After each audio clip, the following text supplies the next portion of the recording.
Welcome back. Today I am going to be tackling the topic of mistakes when it comes to writing our first chapters. Now I know this is a hot topic and I know everyone has their 2 cents on it. So I guess I thought I would pitch in my 2 cents. I do want to put a disclaimer at the beginning of this video just to say literally everything that I mention, every single mistake that I mention in this video is something that can be pulled off and it can be done very well by a skilled author. So none of these mistakes are actually mistakes. They are more just like common traps that you might fall into, especially if you are new to writing.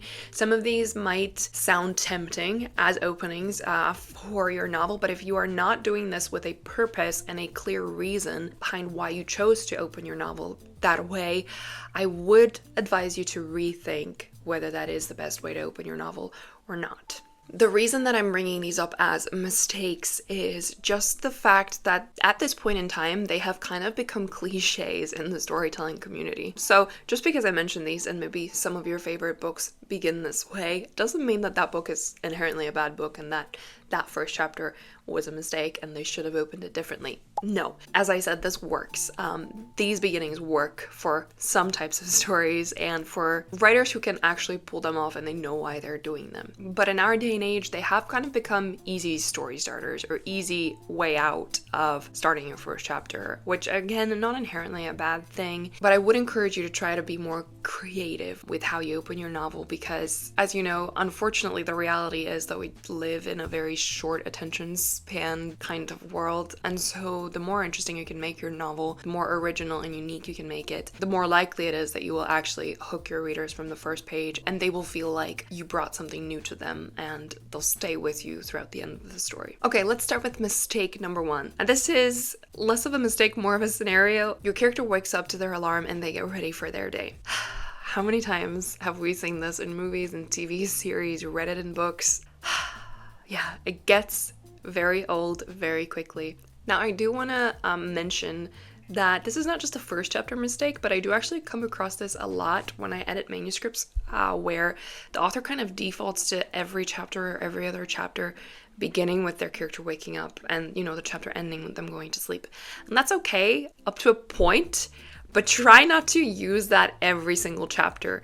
So definitely this one I think is applicable to every chapter, not just the first chapter. The reason that this kind of opening tends to be difficult to pull off is because most authors will usually default to just going straight to telling us about that character's usual routine. And most often than not, that will be boring unless there is some kind of purpose to it, unless there is some kind of conflict driving that, or unless that character actually has an interesting routine that we haven't heard of before, or something about their routine is different than what your standard character might be doing. So if you want to pull this kind of opening off, it really needs to be done well with purpose.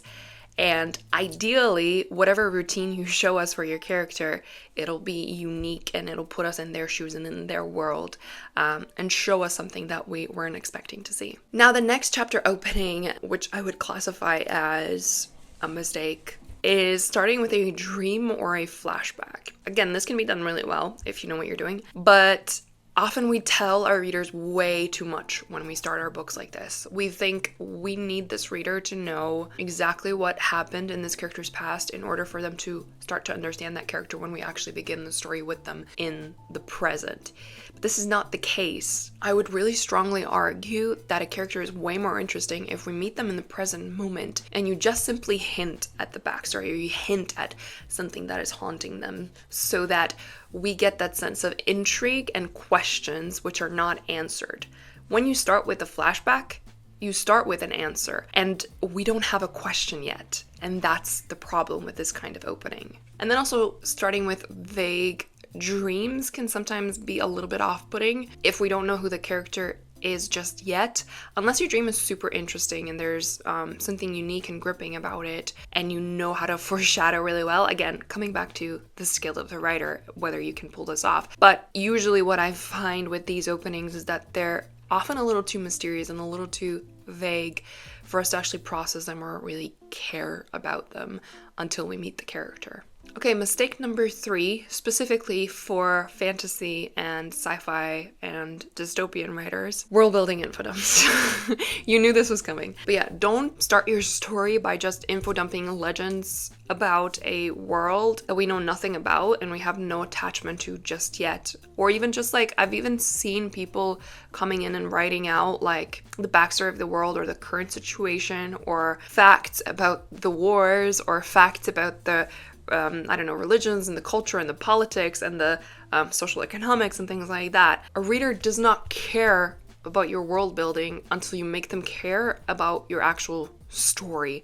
The world building is something that should flow naturally along with your plot, along with your character, along with the development of everything.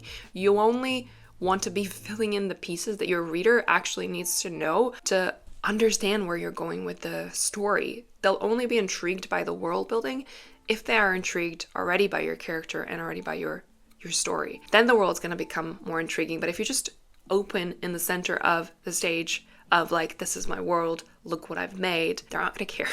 The reason for this is because it is really difficult to visualize something if we don't have a concrete connection to it. So you can spew out facts about a world, but it's really difficult if I don't have a character whom I see that world through or whom I can connect with in relation to that world. The next mistake is starting your first chapter by being a little too vague and not giving enough detail and being a little bit too mysterious. I guess I could just say too much mystery. I've encountered this in a couple of projects that I've edited where I had to read through about a page or two to even understand what situation the character was in, what was actually going on, because the author was holding back way too much in order to, I don't know, be mysterious or hold things back until later so that they could make them into a reveal. But the problem with doing this is balance. You need to know what to hold back and what to make very abundantly clear from the start when we open your novel. I did a podcast on this with Yasmina, and we talked about the example of beginning your novel with your character burying a dead body. I want to be clear on the first page that they are burying a dead body. I don't want you to dance around what they're actually doing or try to be mysterious with where they are and what kind of situation they're in. But I do want you to raise questions from that scenario. For example, you don't have to tell us who the body is, how did they kill them, what happened like that led them to this situation. Those are kind of questions that you can leave open for later. But when we are in the actual scene, I want to know what's happening in the scene. So make sure that your visualization for your readers is always clear, but leave space for interpretation and space for questions on what actually led them to this point. Okay, mistake number 5 is starting with introducing too many characters all at once. Again, this is actually something that I have done. So again, if you have purpose and reason behind why you are doing something like this, you can totally do that. But what tends to happen in this scenario is that, an author will usually come in with too many names and too many faces all at once and sort of throw them at the reader and expect the reader to understand what's going on, who's speaking, things like that. I think if you are going to introduce a lot of characters in the first chapter, you still have to kind of be considerate of how much your reader can process all at once. So I would take your time with that chapter and take your time with every single character introduction. And I think a good tip for this scenario is to really focus on defining features for your characters so that you can move through those descriptions rather quickly, but that they can still kind of be vivid in your readers' minds. So focus on quirks that are like standout features that are actually memorable for your readers. The next mistake is starting with not enough conflict. There's a lot of advice out there on how you should begin your story. Some of the advice tells you need to start with the inciting incident immediately. You need to have it there in the first chapter. And then you have other advice that tells you, no, we need to get to know the character first and we need to learn who they are and what their status quo is. But I think what tends to happen when we take that second bit of advice is we tend to jump into this idea that we have to show that character's normal and show their everyday, and then we just kind of end up making that boring and there's no tension there and there's no conflict or anything like that. So just because you are kind of letting your reader settle with your character, it doesn't mean that your status quo needs to be boring and conflict free. I think when we meet your character, they should already be struggling with their internal conflict and who they are and what they need to change about themselves. So that first chapter and that status quo needs to be very, very deeply rooted in your character's internal conflict. If there isn't already pressing situations kind of encroaching upon them, you need to bring that out internally at the very least. Like, for example, if your character's inciting incident is going to be that they're going to get a loan and they're going to realize that they cannot repay the loan, but they got the loan from a loan shark or something like that, then the status quo shouldn't just be them going about their day, but you should already be introducing their money troubles